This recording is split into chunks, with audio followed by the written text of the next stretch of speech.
progressive orthodontists these days are recognizing that they were trained in ortho school to have three incredibly valuable goals.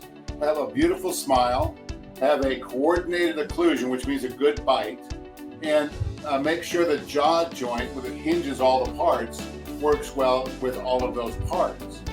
So those are great goals. People turning out after orthodontic treatment with those three things accomplished have a successful outcome until you start thinking about other things. Other things are past the teeth, and the other things are the bone support that allows the teeth to be there. And what my goal, and many of our goals, is to help our orthodontist colleagues recognize that they have the ability to impact the bone support that gives that arch form, that tooth position, that coordinated by that beautiful smile, its whole basis.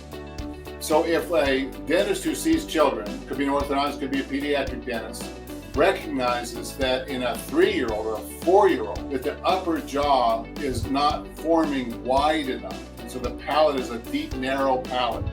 My friend Barry Raphael calls it a thumbprint palate, where your thumb can fit up in there, but your tongue never could.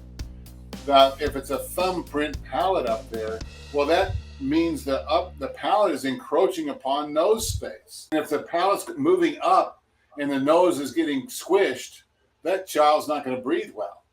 So if we can expand that palate when it's still growing, and it's super easy to do it then, they can push on that little bone up there and make the palate wider and flatter. So it's a tongue-shaped palate, not a thumb-shaped palate. Then the nose gets bigger. And at the same time, we're doing myofunctional therapy to make sure the child is trained to breathe properly and swallow properly and put the tongue in the right place. And then we are now going to end up with a beautiful smile, a coordinated bite, a healthy jaw joint function, and the ability to breathe around a nice, big, open, bony support of the soft tissues that define the upper airway.